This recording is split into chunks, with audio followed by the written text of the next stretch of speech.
Have you ever thought about starting your own podcast? When I was trying to get this podcast off the ground, I had a lot of questions. Questions like, how do I record an episode? How do I get my show into all the apps that people like to listen? How do I make money off of my podcast? The answer to every one of these questions is really simple. Anchor. Anchor is a one-stop shop for recording, hosting, and distributing your podcast. Best of all, it's 100% free and ridiculously easy to use. And now, Anchor can match you with great sponsors who want to advertise on your podcast. That means you can get paid to podcast right away. In fact, that's what I'm doing right now by reading this ad. I love Anchor because it is so easy to use on the go. I can pull up the app on my phone, record a podcast, add some music, add my intro, add my outro, and edit all on the fly. So there's no need to sit by a laptop all day long. So if you've always wanted to start a podcast, make money doing it, go to anchor.fm/start to join me and the diverse community of podcasters already using Anchor. That's anchor.fm/start. I can't wait to hear your podcast, boo.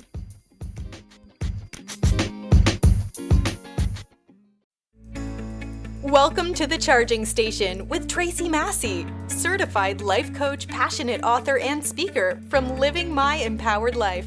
She's on a mission to help women just like you achieve your goals and break through any barriers holding you back from living the life you deserve. If you're ready to slay life without apology, you've come to the right place. Here she is now, your host, Tracy Massey.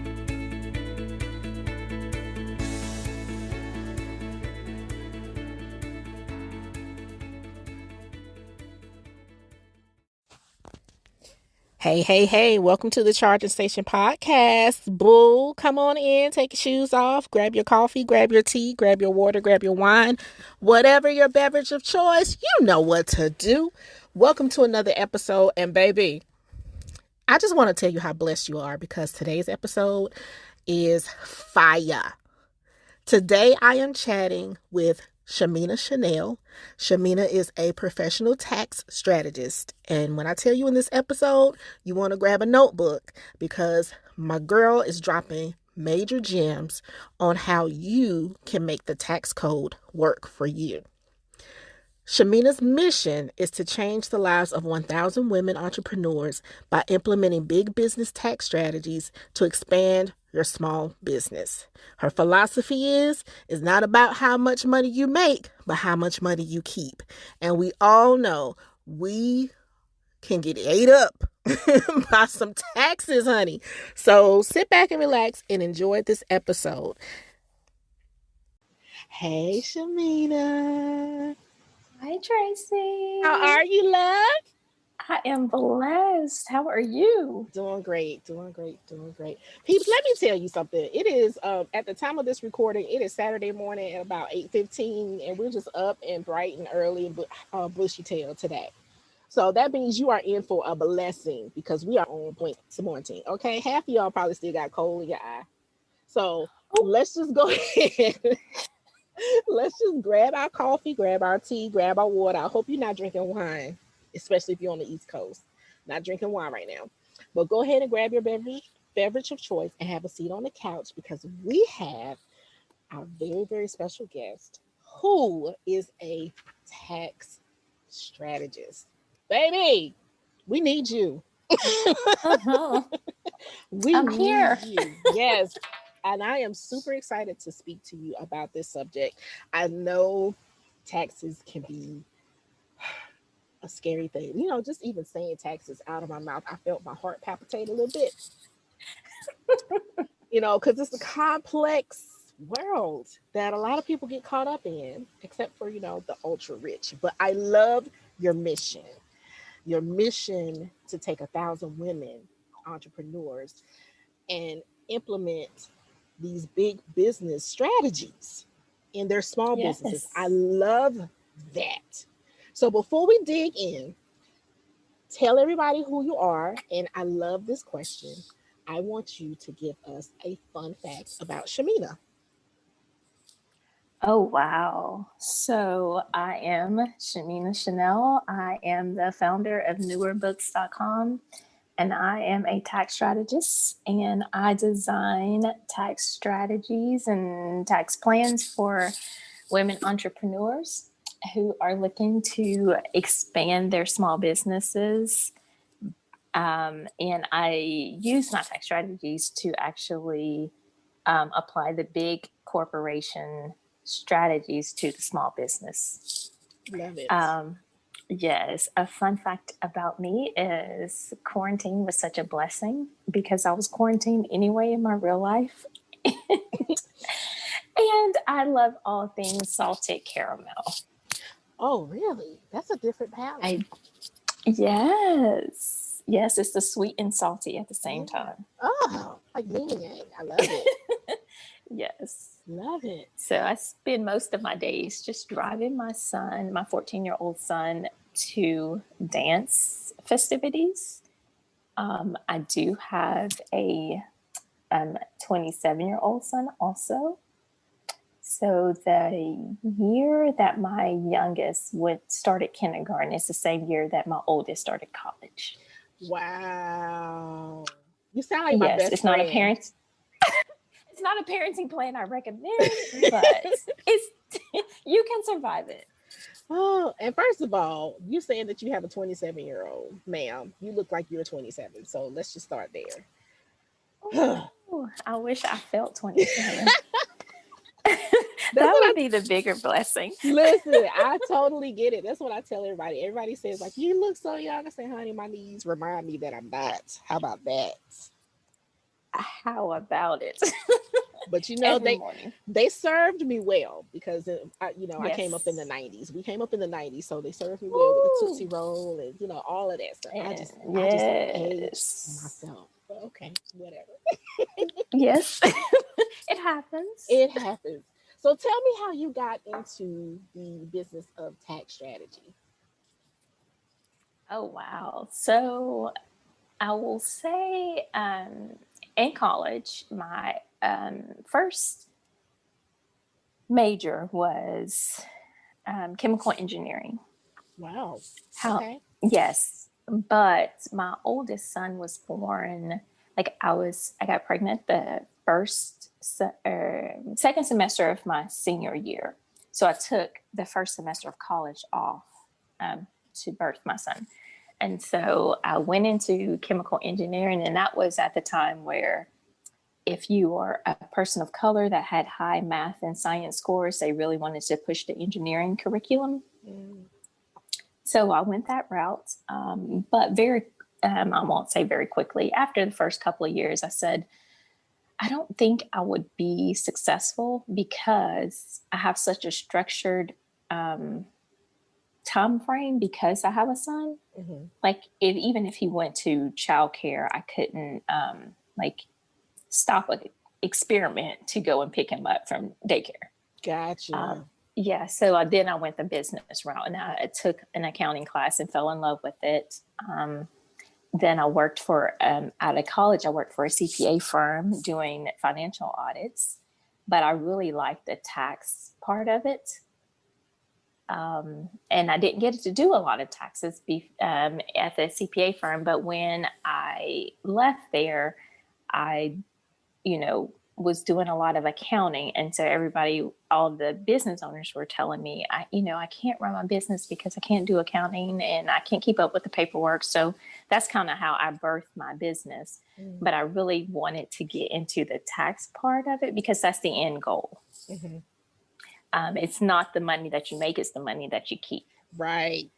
Right. Yes. Yes. So I started trying to, I guess, tackle the tax part. But what I realized was a lot of entrepreneurs didn't have the foundation. They didn't have the bookkeeping part. And what I really, really want people to understand is that bookkeeping is not optional. Mm. Oh, It's wow. Yes, it's not optional. And I was running into a lot of entrepreneurs who wanted to hand me bags of receipts or hand me their bank statements. So I would have to do a whole year's worth of bookkeeping in order to prepare the tax return. Ooh. So would you say that's the most common mistake, is the entrepreneurs not having the bookkeeping part? Yes, ma'am, it is. And even if they have it, because a lot of people will say, well, I just use QuickBooks or FreshBooks or Wave apps, but it's not updated at the time of taxes. Oh, okay. So elaborate on that. What do you mean by it being updated at the time of taxes? So what happens usually if someone is using a bookkeeping software is you connect your bank accounts and or your credit cards for your business. Mm-hmm.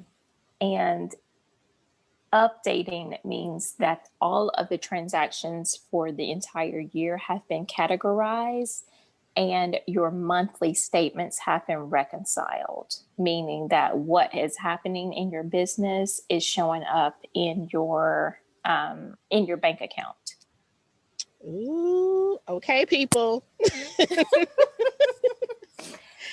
That was a sippable moment right there. So if you are running a business or thinking about running a business, that's one of the, would you say that's the first thing you need to do, is make sure that you reconcile your books? Oh, yes, ma'am. And people that do that, I love them. I love them. But I think a common mistake is that a lot of entrepreneurs, especially under 250K, they feel they can do it themselves, but then they don't do it themselves. And then, they have a lot of questions, and they've listened to other online business owners say, oh, well, you can just do it yourself. You don't have to pay anybody to do it. It's real easy. But I have clients that have, quote unquote, done it themselves, and it has taken them 6 months to give me their information. Yeah. And that's the thing. It's like nobody really likes to do bookkeeping except for the professionals. And so, I mean, it's not the most fun part of entrepreneurship. Yeah, but it's I think it's one of the most needed parts. Yes, because it's like crucial. How are you going to know? Like we're all talking about in businesses. You hear a lot, making six figures, living the laptop lifestyle, scaling your business. Well, a part of your business is the money part. Like, how are you going to know how or when to scale if you don't know where your money is going, and if it's, what your cash flow is like? So you have to do the bookkeeping. You have to. And I think what stops people is, a lot of people can, like, if you're running an online business, your I want to say your capital, your fixed expenses are kind of oh gosh, how can I say it? They are kind of expected. So you kind of know how much it takes to run your business. So what people do is they look at their bank account, they just check the bank balance and say, okay, I have, $5,000 in my business, or, $10,000 or $20,000 in my business. I'm good for now. And so they just keep trucking along instead of really drilling down on, okay, where did the money come from? Mm-hmm. And how can what are my top sellers? And then at the end, it's like, there are a lot of things that we pay for in our personal life that can be included as business deductions. Ooh. See, that was about to be my next question for you. I was going to ask you, how often do you see business owners missing out on money because they're not keeping track of where the money's actually going? I would say 95% of the time. Oh, that's high. Yes. It really is a true number. I think the real number is 93%. Still high. It's extremely high. It's because they don't really think about using their personal, and I guess I should say it this way. They don't really think about how to use their personal expenses for a business deduction. Mm.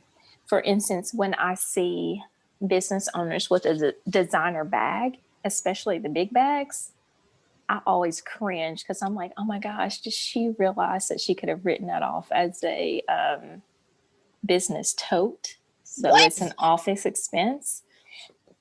And this is the thing, like the IRS does anything that is ordinary and necessary for your business to thrive is tax deductible. And we don't think about it that way because we get to the point where, okay, well, I'm paying myself a salary. So when I pay my salary, I can just spend that on whatever. And you can, but not the wallet that comes along with the business tote, but the tote itself, because I guarantee you're taking that tote on an airplane and it is housing your computer and your iPad. Yeah. And your notebooks. Wow. But disclaimer, y'all, don't try to do this by yourself now. You need a professional.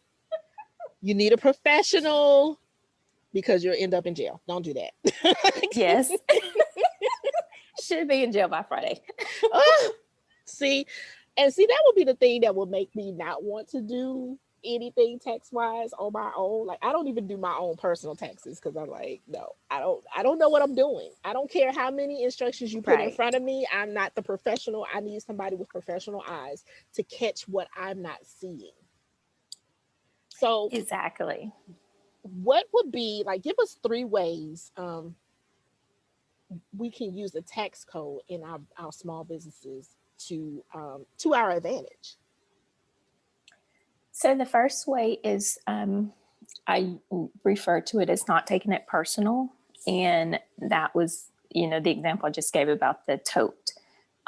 Anything that you use in your personal life that can be a business write-off, you would want to do it that way.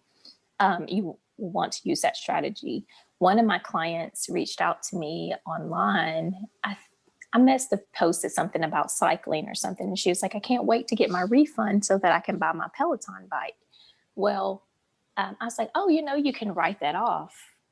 She's an S Corp. And so you can have an employee benefit of an office gym. An office gym is not accessible to the public. If you're the only owner, then you are has to be available to all of the employees. So if you're the only owner, then your office gym can consist of, your home gym that hosts your Peloton. Ma'am. And yes, and all the other, gym-like equipment. So that's where I like to start, is just the personal side. And this is the stuff that big businesses have been doing for years. many, many millions. Oh my gosh. I wonder, okay, peeps, I know that you're probably like me. I'm literally sitting here with my mouth wide open because I never knew. I did not know this. So thinking about here we are in the middle of a pandemic. How many Peloton bikes have been purchased by business owners? Mm-hmm.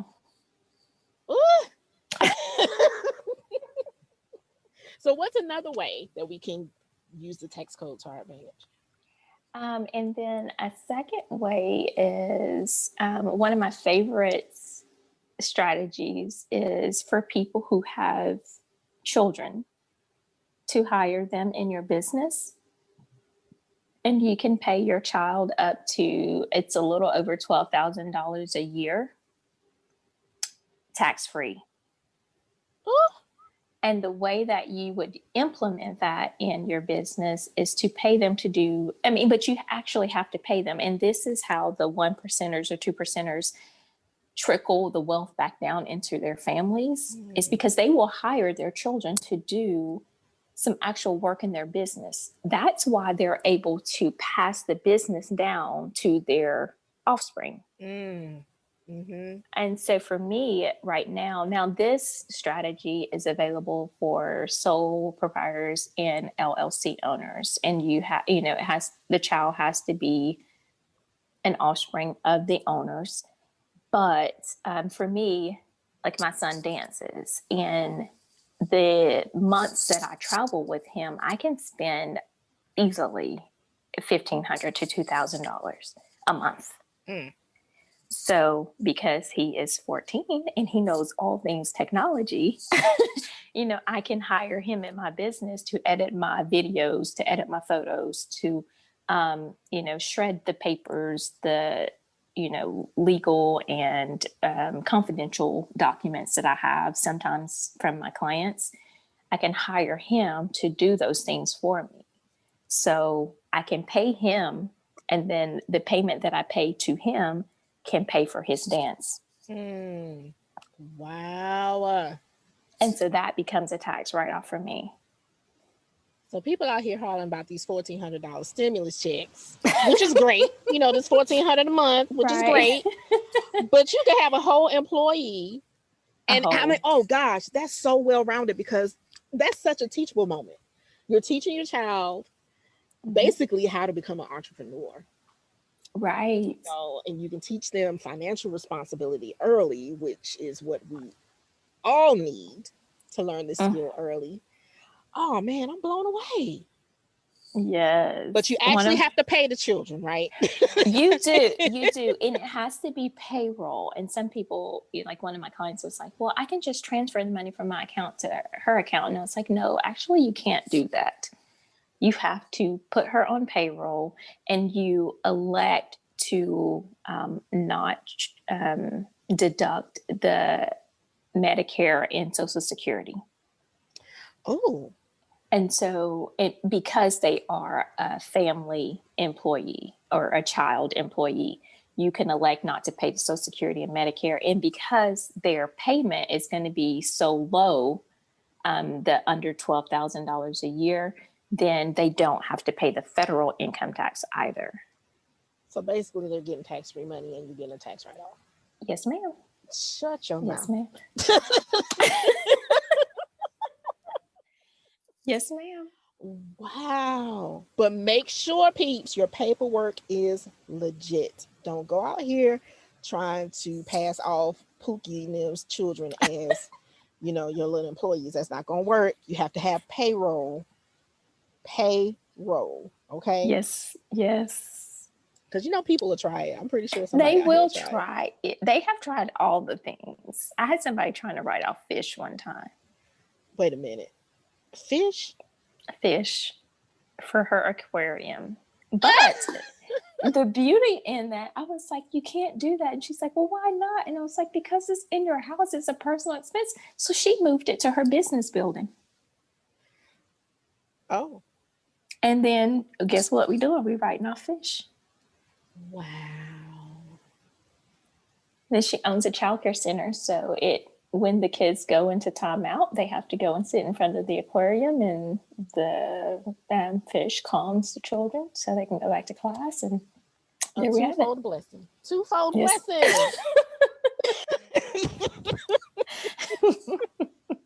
Oh my goodness. This is so interesting. You're making taxes sound not so scary. Yes. It's my favorite thing to do. But again, do it with a professional, because I'm not trying this on my own. Seriously. Right. And that's the thing. It has to be legal and ethical, because we're too cute to go to jail, and we are women of faith, and we want our businesses to grow and thrive. We don't have time to be losing it to some nonsense. Right. And if anything 2020 has taught us is sitting in the house by yourself all this time is not going to work. So just imagine jail. Imagine. So yeah, don't do it. Yes.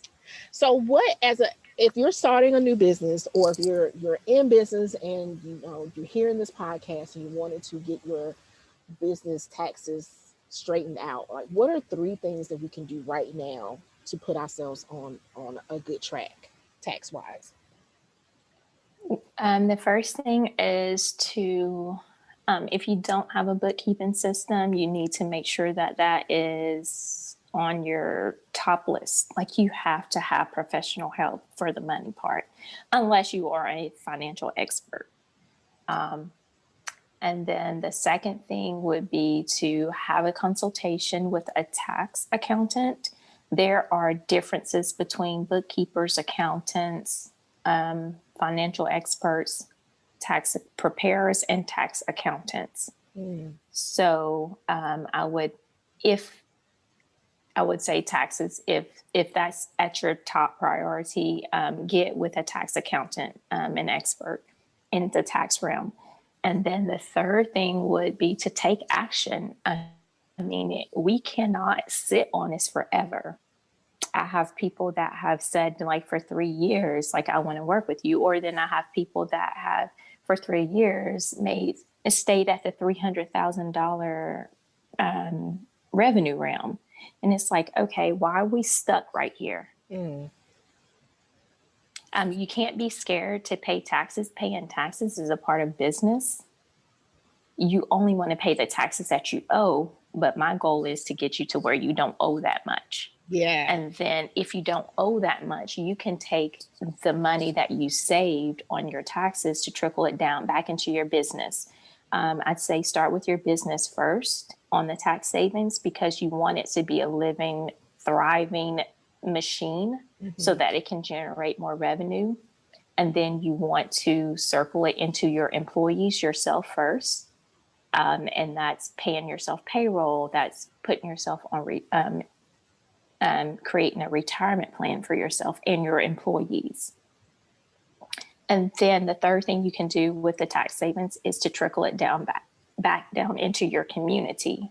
Because if more business owners trickle their wealth back down into their businesses first, then themselves second, and then their community third, we wouldn't have to worry about the stimulus package because we would be taking care of our own. You better preach. Yes, I mean, and that's why you keep hearing that, like, Amazon made billions of dollars and they didn't pay any taxes. Well, Amazon reinvest in their employees. They have some of the best healthcare benefits. They have some of the best retirement benefits.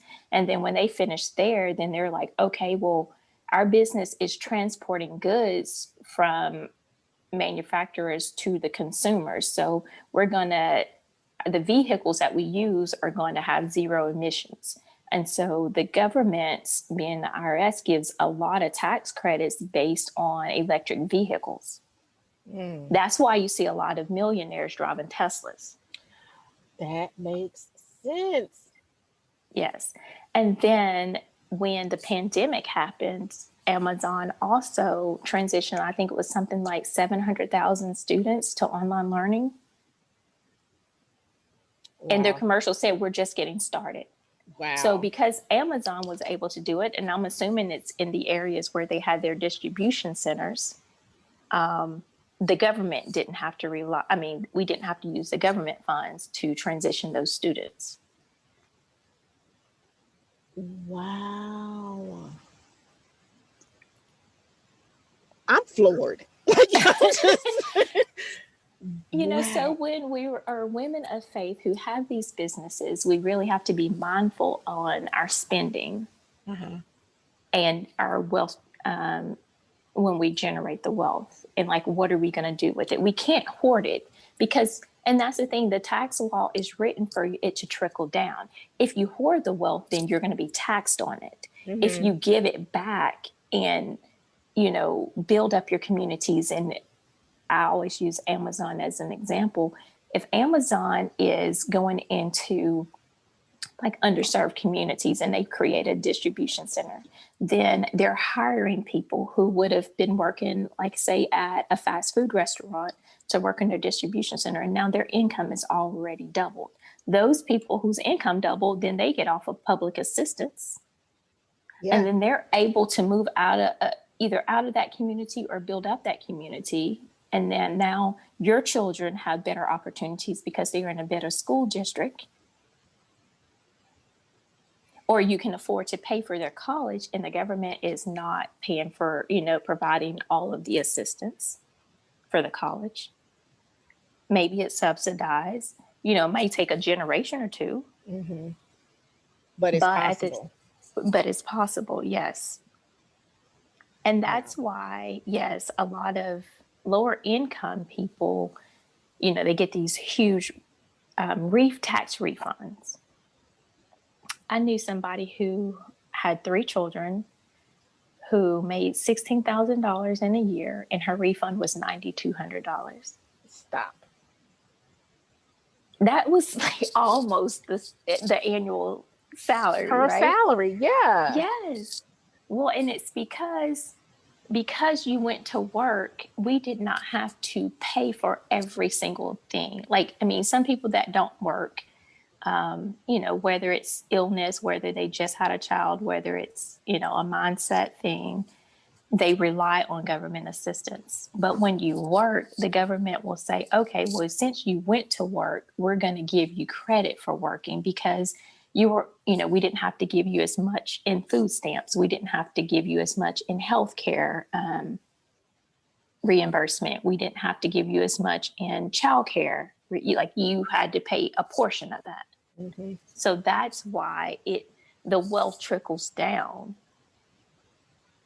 And trust, they will get their money back. Like as soon as you start to work, they're like, yeah, we're cutting these benefits, ma'am. 1,000%. Yeah. So just that's the 3 things. Like just make sure you work with a professional, make sure you have a bookkeeping system, make sure that you are trickling your wealth down back into your business so that it can produce more revenue to help yourself, your employees, your family, and then your communities. So explain the difference between tax preparation and tax planning. So tax preparation it usually happens once a year, and that is at tax time. For business owners, it's going to be you sending your tax accountant your balance sheet and or profit and loss statement. In addition, if they prepare your personal taxes also, then you would also have to provide like W-2s, healthcare statements, mortgage statements, all the things, home office, auto, all of those things. And then tax planning would be throughout the year. And I like to provide a tax plan for each revenue pivot in your business. So if your goal this year is to make $100,000, when we get to that first $100,000, where are we as far as profit? What can we implement in your business to lower the taxes, but also to generate more revenue? So you're looking at this how often, like quarterly or every 6 months? Quarterly is ideal. Most of the time it's semi-annual. So it's probably, just keeping it a buck, most entrepreneurs don't prepare their taxes until April. So we're already over a quarter of the way into the year. So I would say, okay, like in June, we need to be looking at where you are with your profit. And then implementing strategies for the second and third quarters. And then we would look at it again at the beginning of the fourth quarter. And that's the thing, it's not cheating the tax code, but it's just preparing your business in a way that it benefits from the tax code. So before you write the check to the IRS, what else can you write that check for that will grow your business, that can benefit your family or benefit your community? And as I'm talking to you, like I said, you're making taxes sound less scary. And I think it sounds scary to me and maybe a lot of people is because we don't understand it. Right. So that's, when you don't understand something, it will scare the crap out of you. Won't it though? Marketing is it for me. I'm like, oh my gosh, why do I have to say the same thing over and over? But saying the same thing over and over, like it just made it so much clearer for me. So it's like, girl, hire somebody like Chamina who will get you straight so you don't have to be concerned about it. Right. And someone who has the experience in it and who is trustworthy, because one thing you don't want to do is hand over your financials to somebody and not follow up with them, because that's how people get their money stolen. Exactly. And that was one of the things I used to do when I was training people how to read their financial reports. Like one of my clients was very candid, and she said, "You can send me those reports, but I have no clue what I'm looking at." And so we had to have a call on, and say, okay, this is how much money you made. This is where the money came from. This is what you're spending. Because if you think about it, a lot of professional athletes and entertainers have been duped by these financial professionals. Yes. And I always tell people, like, you have to be comfortable with somebody that you can get naked in front of. Like, you have to expose it all, but it has to be somebody that you trust. And I mean, as much as I want to grow my business, I'm a firm believer in, if you are comfortable with somebody, I want you to stay right there. Yes.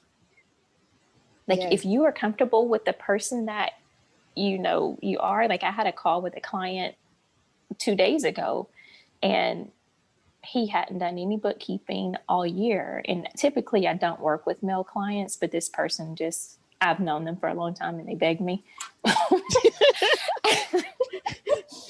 I was like, dude. But at the same time, it was like we had to have a Zoom call where he had to give me the password to all of his bank accounts. And he's like, I trust you.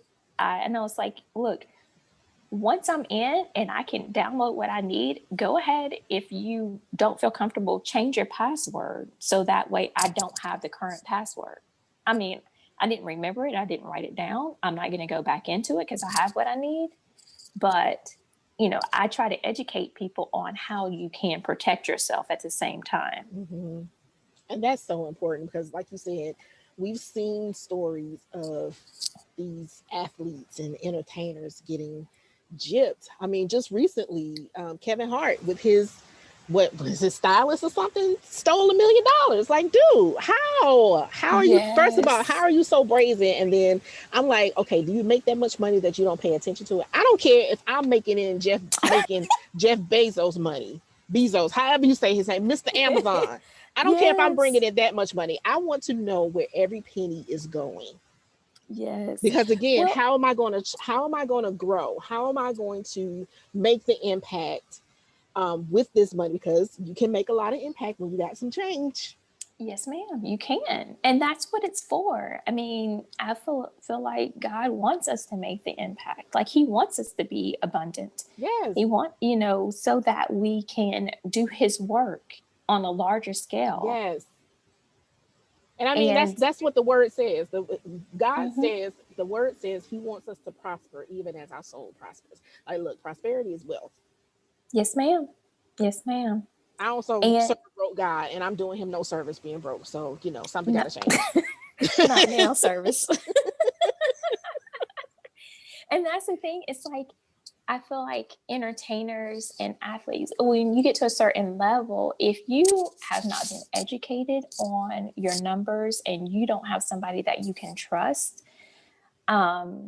easily it can get away from you. I mean, because what they do is they just look at their bank account. Oh, I got money. I can pay my bills. And they're not looking at the details. And when I would train people on how to read financial statements, I would purposely put a big number in an odd place so that it would jump out at them. So when I worked for an accounting firm, I was an auditor, which meant that we drilled down into the numbers. Like, if somebody got a bank loan, the bank had to be confident that these financial statements meant what they said. And so I would make it, like, with that, I would train my clients to read the financial statements in a way that they understood it. They couldn't just say, okay, we're good, because I'm putting a number in there somewhere where you need to catch it. That's so good. But that was scaring people, so I stopped doing that. No, see, and I'm the type of person, I'm like, I want that. Like, put some odd number in there, because I would be like, what is this? Because I'm like that with my own bank statement. Mm-hmm. Like I Mm-hmm. look And and I see if it's like prime example, this morning I got and this is my car insurance, not even my bank statement. I got my renewal notice, and the first thing I did was look at how much my bill is for the next mm-hmm. month. I was like, that's $2.02 more. So I went digging like for $2. $2. I love it though. I love it. But I mean, I feel like that's just the responsible thing to do, because if you don't know, Right. lack of knowledge. What does the Bible say about lack of knowledge? Our people perish because of lack of knowledge. Right. Right. And some people are so smart where it won't be a big number on a big line item. It'll be these little bitty numbers, but it'll be repetitive for every single line item. Girl, that's me. So if it's gonna, you know what I'm saying, they might not jump out on that financial statement, but when you start to sort by amount, and that $5.05 keeps showing up, I'm like, wait a minute, what is this? And that $5.05 add up to 1.3 million. Wait a minute. Come on. Okay, for the Kevin Hart stylist. Yes, ma'am. I mean, I watched this story. I was like, God, how in the world you got packages coming to your house with his credit? Come on now, like just that to me, that's just crazy. People are crazy. Well, because you don't, like, when you get to a certain level, you do have to trust certain people for, I mean, in a certain, I don't know how to say this. You do have to give some level of trust to people who are working for you. Yeah, that's true. But I bet you we're having a meeting every month, at least. Right. At least. But that $1 million for a stylist could easily happen in a month. If he's gearing up for award season, if he's, that could have easily transpired in 1 month. Yeah. Maybe not, but it could have. But it's just, and that's the thing, like, people don't automatically get money and then start to become untrustworthy. It's the untrustworthy people that find their way into certain areas. And make it hard for everybody else. Because I bet you that's not going to happen again. No, but I'm grateful that it was just 1 million. Yeah. For Kevin. Yeah. Because it could have been 20. And like Steve Harvey's story is, his accountant, he paid his taxes to his accountant, but when the IRS came after him, they went to the accountant's office, and I don't know if the accountant had passed away or had gotten ill, but all of his tax returns were in that office with the checks attached to them. So they never even got filed or mailed. Are you kidding? But doing your bank reconciliations would have shown you that those checks did not clear. My heart just jumped in my throat. Oh my gosh. Can you imagine? Yes, the IRS is very, very, very, very, very, very slow to process anything. So if you have to mail, I'd say mail it certified, even if they'll tell you that you're not going to get the statement back that says that someone accepted it, but you do get it back. But if you can file anything electronically, do that. Oh my goodness. Okay, so since we talked about filing electronically, can we dig into the PPP? I was about to say PPE. That's my healthcare brain that just popped in. The PPP. Okay. Yes. You just inhaled.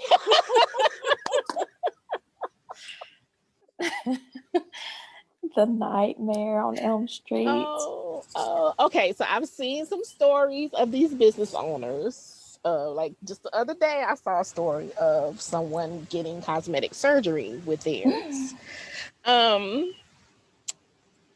First of all, is there a way to write off cosmetic surgery?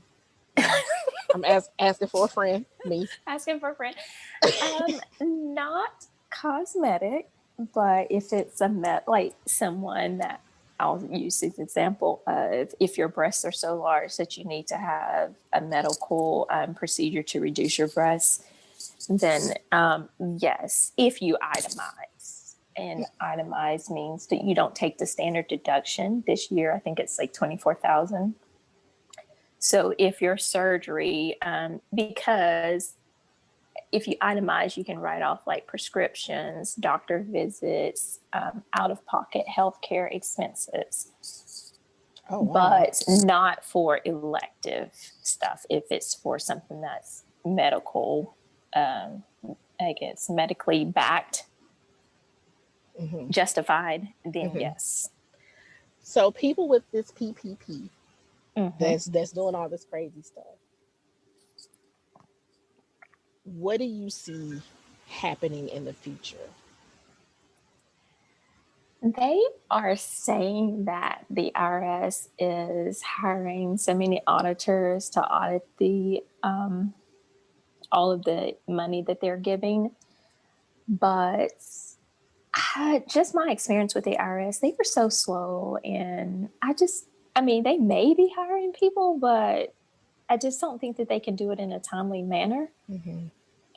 And for PPP, it's for payroll. So if you are paying yourself and you have provided the legal documentation that says that you're allotted this amount of money because it was based off of the amount of revenue that your business generated, right? So then you're paying yourself payroll. Like once you pay yourself payroll, you can do whatever you want to do with your money. Okay. Right? Prior to PPP, when you paid yourself, nobody could say what you did with the money that you made. Like even if you worked at a bank, if you worked wherever. But if you're just using the PPP money to buy Birkin bags or BBLs or,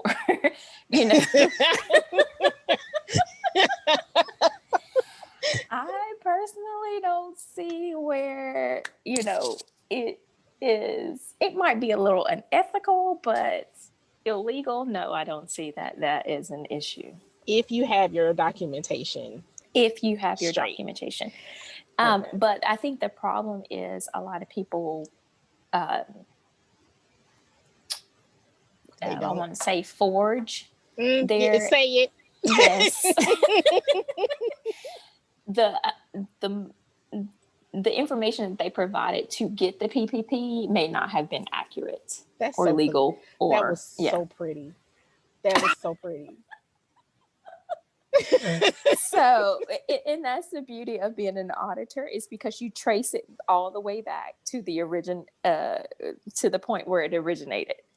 So if the original documents were illegal or unethical or just inaccurate, then yes, they can come after you for that.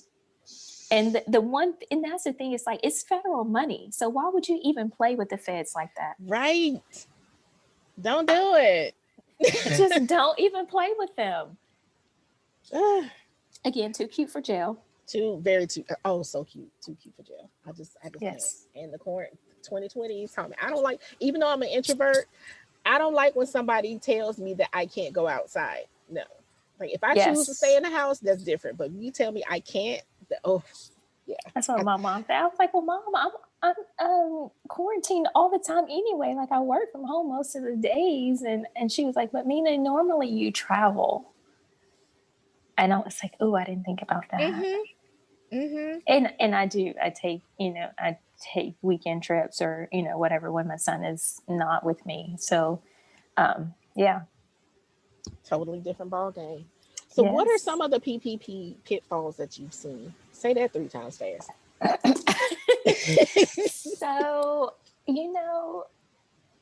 just not having proper documentation. And what a lot of people don't understand is like your business, even though it may be a small business, needs an entire financial department.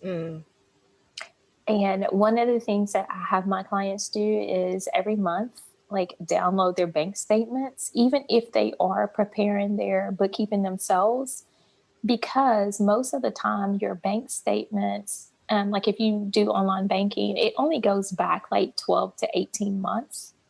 So if you're being audited, or like one of my clients was under review, she had to provide different documentation to the IRS for them to allot her the expenses. But because I said, okay, create a folder for every month, or either do it by month for all of your receipts and then name those receipts, especially for the major purchases.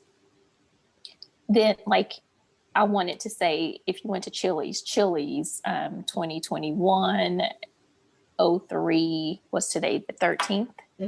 13.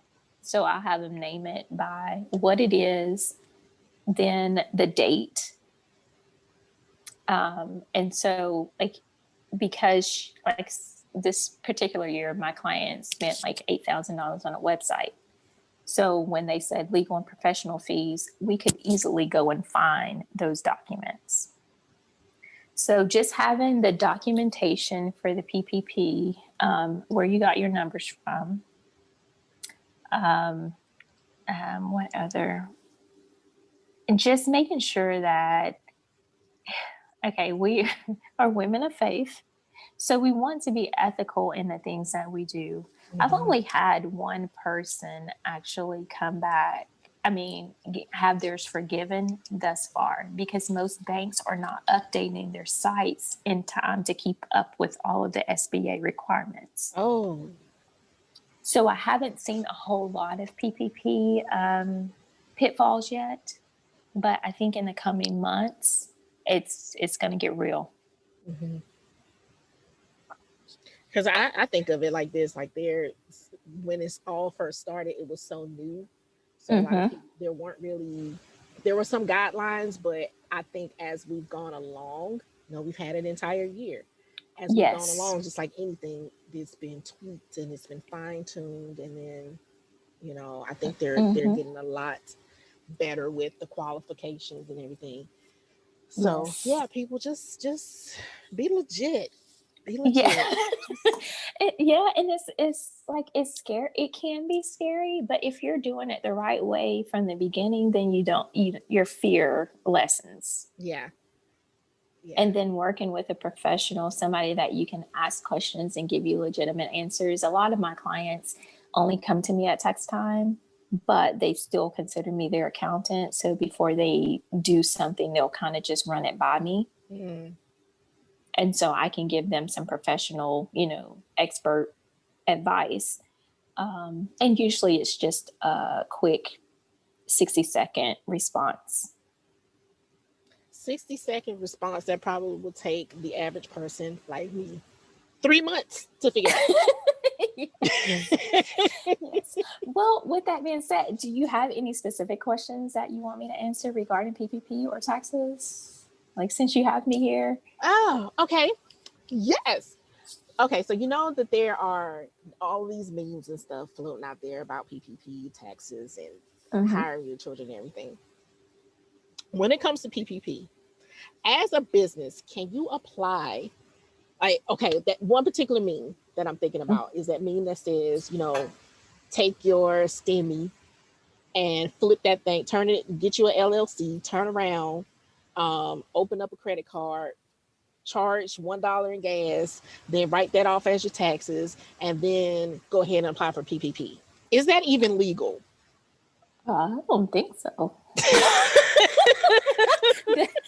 That was a lot. Yeah, but the meme, I added a little bit to the meme, but basically it was saying, take your stimulus check, get your LLC in your state, one, and then open up a business credit card, charge like some minimal amount, like $20, pay that off, and then put that on your taxes as a tax write-off, and then file for PPP. So basically, you go from LLC to PPP in less than 2.5 seconds. Okay.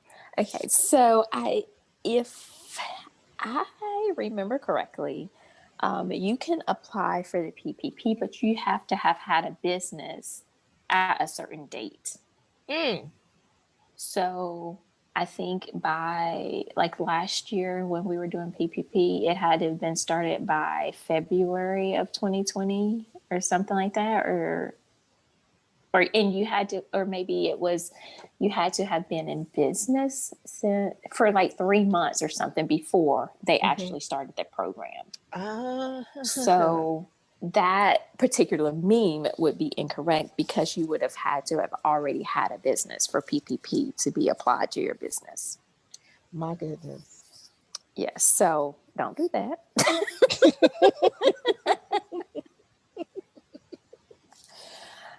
So on the other side of it, yes, you can build business credit that way. Yes, you can start a business. I mean, and if you have an LLC, it's probably going to cost you at least $100 to actually form the LLC. Mm-hmm. So that's a legit business expense. Okay. What if you don't have an LLC? Can you still apply for PPP? If you're a sole proprietor? Okay. Yes, you can still apply for PPP if you are a sole proprietor. But I still think it's going to be under the business deadline. I mean, not business deadline, but the time frame. Mm-hmm. You would have had to have, like, you have to prove that you're in business. So whether that's a business bank account or a physical location, because I know some salon owners still operate as a sole proprietor. Mm-hmm. So, you have to have some proof that you were in business prior to the PPP package. Okay, cool. Mm-hmm. Cool. So, lesson people, whatever you see on the internet, please verify and do your research. Don't just come. I mean, that goes without saying, but common sense ain't common. And then when you talk about big money, people tend to do some crazy stuff. Just do your research. I heard that a lot of people in jail were getting a lot of the PPP funds. How, Sway? They in jail? How? I guess somebody on the outside was helping them along, or either they were using the computer system. Like, I heard that was like one of the largest frauds with the PPP is that a lot of inmates were getting the funds. Lord Jesus, they padding their books. How? Yes, ma'am.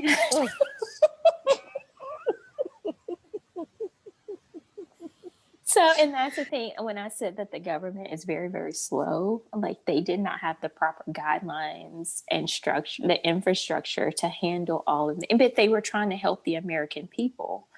And that's why this second round, I think they're holding off to allow the sole proprietors and the Schedule C filers to get the second round of PPP first before they open it up to the big business. Oh, okay, sole proprietors. Let's go. Yes. Okay. And even like single member LLCs, they're still going to be following the Schedule C. And the first round of PPP was based off of the profit, meaning revenue minus expenses. So their PPP funds was kind of limited, where my banker, I'm working with, several of my clients have the same banker, and she said that they were trying to hold off to allow for the second round of PPP to be based off of your gross revenue, meaning the money before you had expenses. But I've been reading the new guidelines. So I'm thinking that they're trying to help the people that the PPP was actually made for. Because I remember seeing like big corporations getting PPP money, and it wasn't small money. It was like millions of dollars. And I was like, how? Yes. How? And that's the beauty too of having like a legit business, is because a lot of this businesses, they have relationships with their bankers. So the bankers had their information and were able to submit it immediately, when they did the EIDL, and everybody got $10,000 instantly. And then all the small business owners was like, oh, well, we only got $1,000. Yeah. So, So if you're in business, be in business. Be in business. Be prosperous. Be, we're going to trickle this thing down. We're going to do what God has called us to do. So, we really have to own it. And I have been guilty of that too. I'm just kind of like, oh, well, I'll just people come to me when they need me. You know, it's kind of like a relationship. Like, you'll be back, you know, that type of thing. But instead of being intentional. So that's why I got into tax strategy, is because I'm like, okay, you're frustrated at the end of every year. I'm frustrated because you didn't do what I told you to do, but you need to hear me say it more than one time. Right. You need the quarterly, the semi-annual check-ins. So do you do the personal taxes along with the business? Or you focus on business? Yes. Okay. Oh, girl. Do you focus on business, but most of the time it's personal and business at the same time. Yeah, I'm just like, girl, come on over. Listen, Maya, Elias, and the Built to Impact team, praise God, thank you. Because this is an Impact Weekend connection, y'all. If you hadn't realized it, I don't think I said that, but yes, this is an Impact Weekend Built to Impact Maya Elias production. Okay. Yes, it is. Maya, oh my gosh, she is as good as gold. She really is. And I felt like at Impact Weekend, this is just a sidebar, but like her team was working for her as if it was their own business. Yes. Did you feel that? I did feel that. Yes. And I was like, they were going hard for Maya, and rightfully so. Yeah. Rightfully so. And that's how it should be. You know, that's how you build community, and that's how you create these connections, because now we're all connected. And peeps, when I tell you that this community is top notch, like you can't touch it. You cannot touch the Built to Impact community. And furthermore, I'm not getting paid to say this at all. Maya don't even know I'm saying this. She has no idea I'm saying this. But you can't touch this community. And there's so many women of faith, and Jesse. I keep forgetting about Jesse.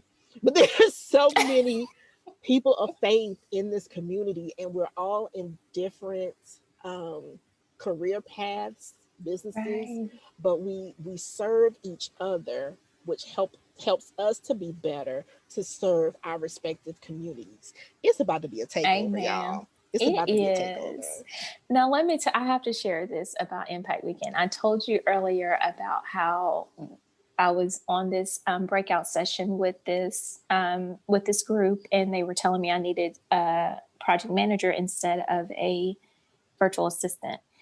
And then I got into a room, a separate breakout session, and I was sharing that breakthrough for myself. And I was in a room with a project manager for an accounting firm who said that she had she was working with her friend as a project manager, and she had implemented all of these strategies in her friend's business. So when quarantine happened, it was a no-brainer for them to go virtual, because she had all these systems set up for her friend in her business.